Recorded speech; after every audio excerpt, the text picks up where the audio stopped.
sitting there smiling at us. It's just we asked him for an honest answer, and he just looks up and said, I won't give you an honest answer.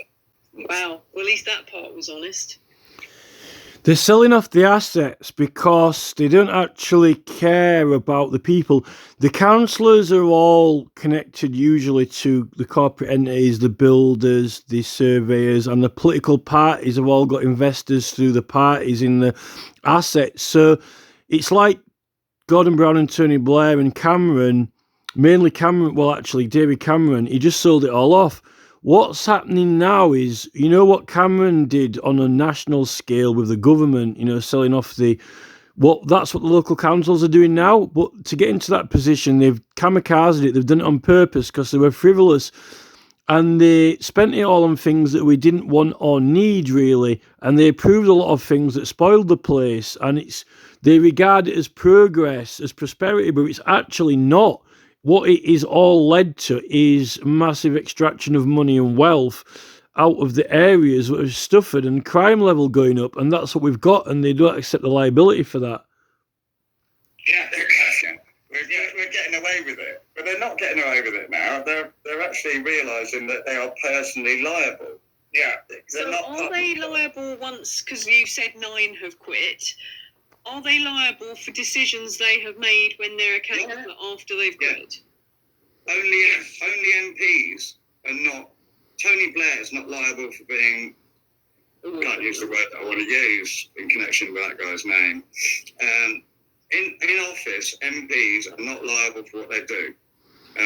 But councillors. No, that's not true. You're wrong, mate. You are completely and totally wrong. You are wrong. So the privilege, the argument with the privilege of the MPs is the same as with us when it comes to the right to petition, when we're still getting prosecuted when we shouldn't. Rather than them admitting that we've got protections, but they're not granting them, they're doing the opposite with them, saying they don't have protections, and they're not prosecuting them, right? So, for example, in the election frauds, right, they can still be tried, and you have to establish what happened in the election to find out what was supposed to have happened, right? Now, whether or not they go to prison or not is a matter of privilege separate, but I think what you're trying to say is that you are kind of both, I think you both believe that they can't be tried or they can't face court or legal proceedings. This is the whole argument with Lord Hanningfield, right? So let's just look at the words of the act, right? I know this is an 1800s act, but there's a few of them and then there's some more later on. But the basis is, it's all based around the models for privilege, right? And that's why it exists. And I'll explain to you in a minute.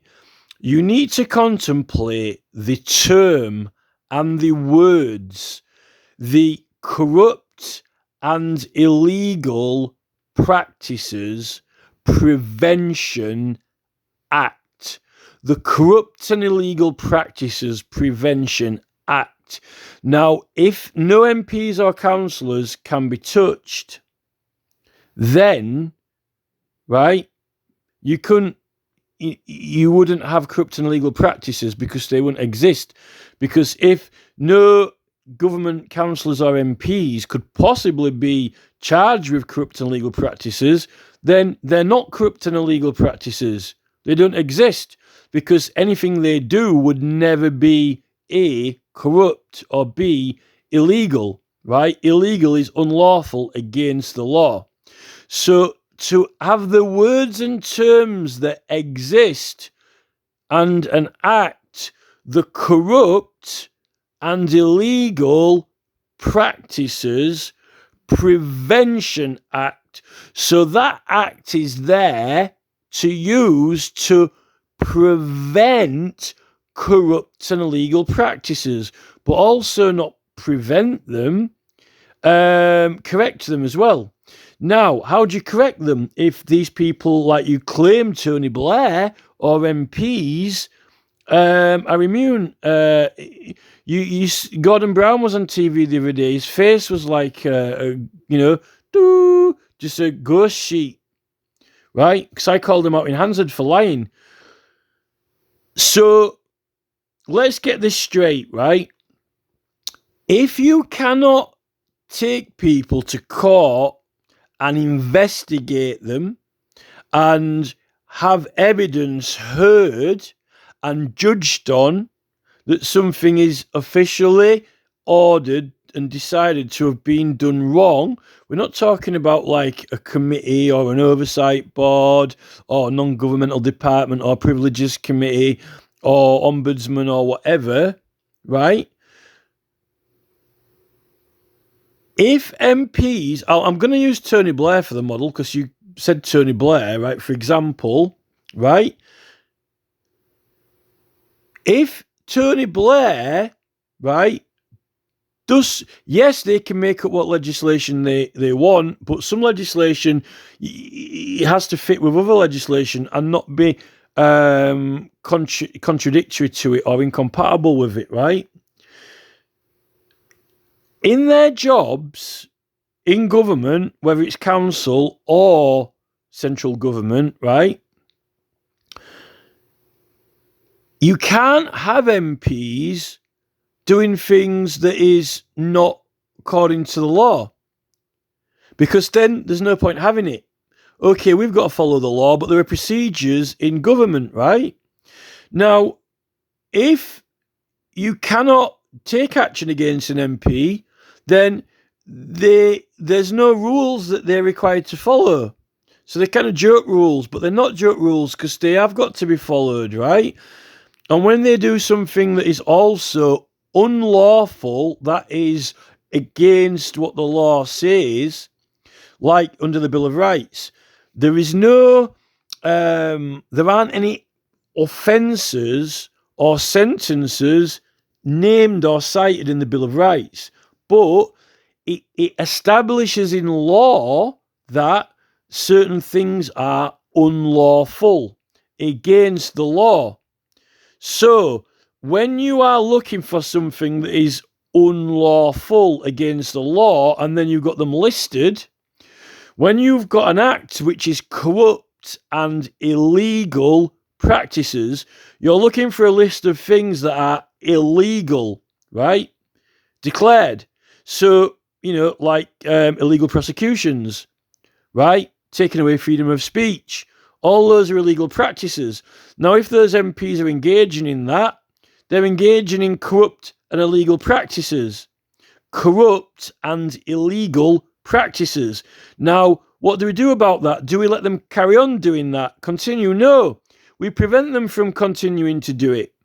And we prevent them from doing it. So it's corrupt and illegal practices prevention. Now, if you can't take legal action to prevent it, then there is no prevention. So you can take action. Now, the model in that act, and this is for election petitions, but it doesn't necessarily have to be for an election, but this is the legal model set out, right? They can be tried, right? And evidence can be heard, and it can be decided in a court that they did something which is unlawful or illegal, right?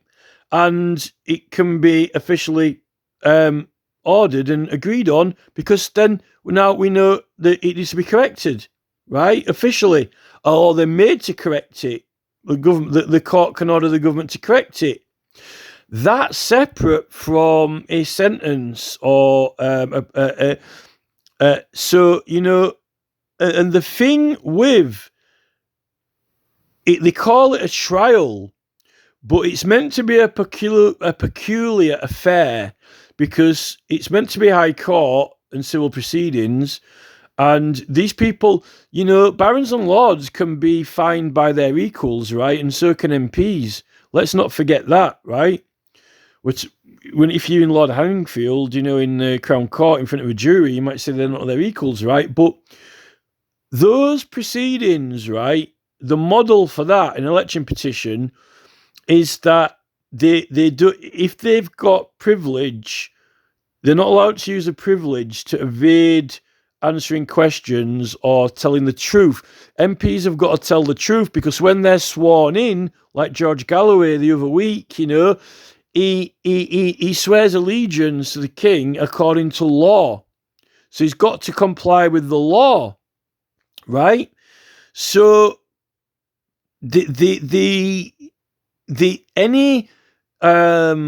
whether or not they can go to prison or so forth, it's not really regarded as a proper prosecution.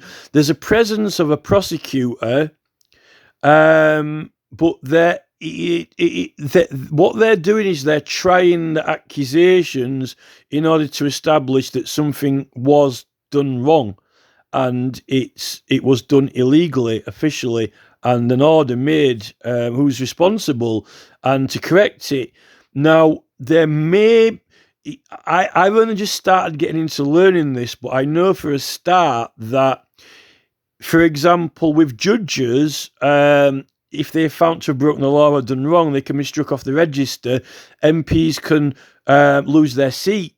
But this is what you're saying. You said that all these people stood down from the council, so they're kind of voluntarily standing down, which is what the punishment might be. But there are other punishments, like they're not allowed to stand again, or they're not even. Some of them sometimes can lose their votes.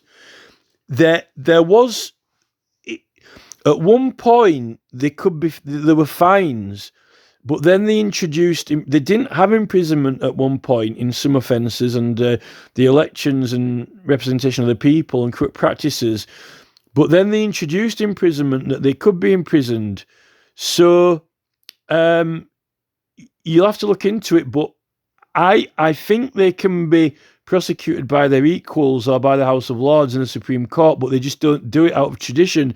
What they traditionally do is they stand down, which is if they did get tried through corrupt and illegal practices, they probably would be they would lose.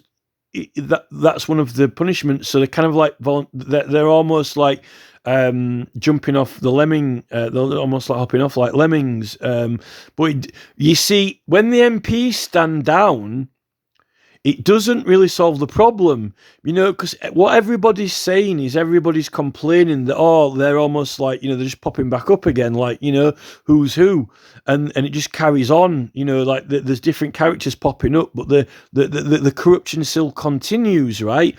That's because the Privileges Committee, look into it, and then they end up like Boris, they get a grilling and then they stand down. They don't make they claim that they're going to make improvements and changes, but that's a lot different to have the Privileges Committee is meant to have jurisdiction. It's meant to actually have an official jurisdiction, but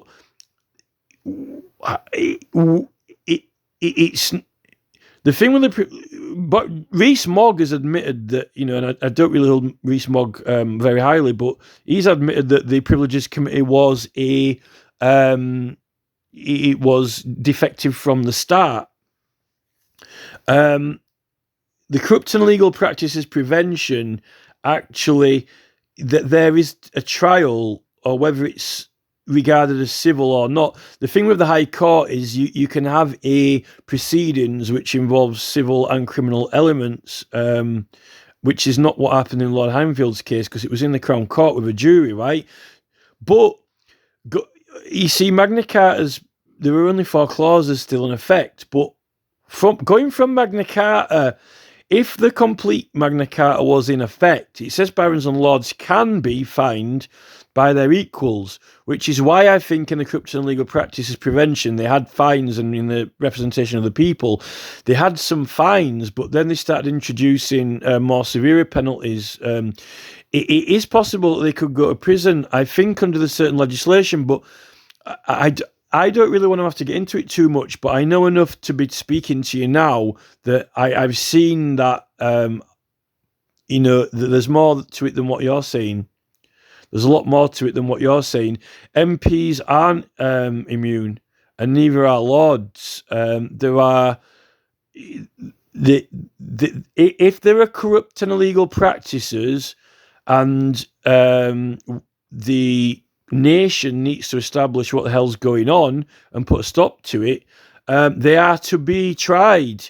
And it is to be established in a court of law that there is wrongdoing and illegal practices and corrupt, and it is officially ordered, and not in some dodgy privileges committee backroom meeting with Boris Johnson slipping and sliding on a table, drooling, and then standing down and sliding down the chair and out of Parliament, slipping out the back door, like some kind of newspaper column. It's like just self, like kamikaze, Harry Carrick or whatever. It's officially a proper order in proceedings, So what I actually think the truth of it is, and I'm still got more reading to do, I think that they're doing this kind of English thing, this English honour thing, respect thing, like Jimmy Savile, where they're not going to go there. It's like we're not going to go down that road, but it's there, if you know what I mean. They've got the honour and respect to be able to, stand down, when actually they can officially be tried. And even I think that they can be. The thing is that an impeachment by Parliament cannot be pardoned. That's 1700, that Act of Settlement. So that means that you can be impeached or prosecuted by Parliament, and if you do, you can't appeal it. So it's like the end of the road, the final appeal, and that's what you did with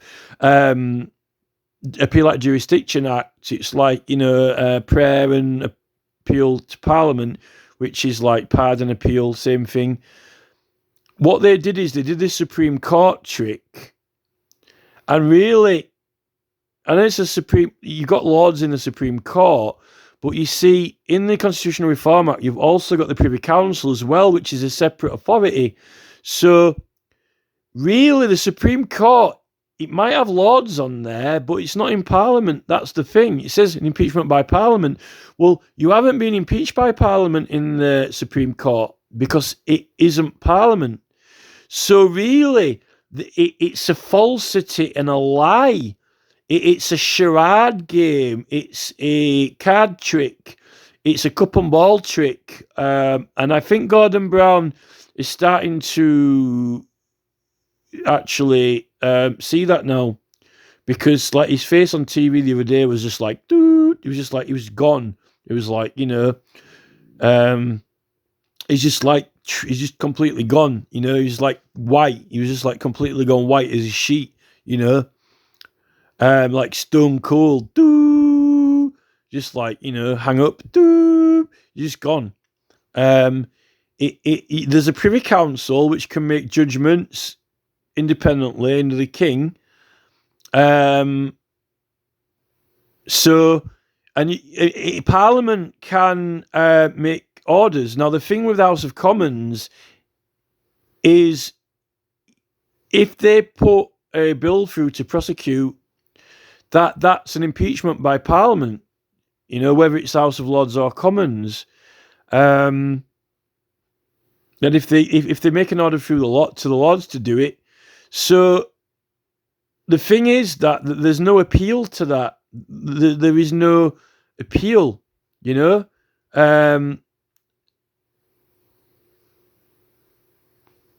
I don't think they like the concept of that. Like, there's no way to appeal it. So what I think they're doing is they've just decided not to have a sex party, basically. They've decided they ain't going to sex each other with the law. What they do now is they just kind of go to the Privileges Committee. They say they've been naughty. And then if the Privileges Committee decide they've been naughty, which is effectively they're like saying, yeah, you've done a corrupt and illegal practice. We're not going to say that in those words, but, by the way, you're a naughty boy. And then they just kind of slip, they just kind of liquefy and liquidate down the stairs and through the crack in the door, and that's it. Like Johnson gone, just like that's it. Pour out a milk out of a jug, it's like straight out. at the back door through the fire escape, through the cracks, just liquidate out of the building. They're gone, and then another one pops up, like on the undead. It's like, dude. So, but I think they can start sexing. They can do sex. They can, get some legal action going. They can get some impeachments and prosecute. They just don't do it. They got the Privileges Committee to deal with it. And this is the thing with Mogg now, with Ofcom. They said that he's been naughty, but who is that? A judgment from a court? No, they're just an evaluation board. It's really Ofcom's like the police. The police do an investigation and the police say, right, you broke the law, therefore they get the prosecutor to prosecute. So what really Ofcom is done is Ofcom are kind of like a police.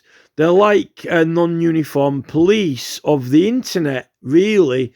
Non-departmental government body. So like they've effectively, at the stage the police say, right, we want to charge you, or it's like we think you've broken the law, but it's the prosecutor, so that's where they are with Ofcom. They said, oh, John, but they're wanting to fine him.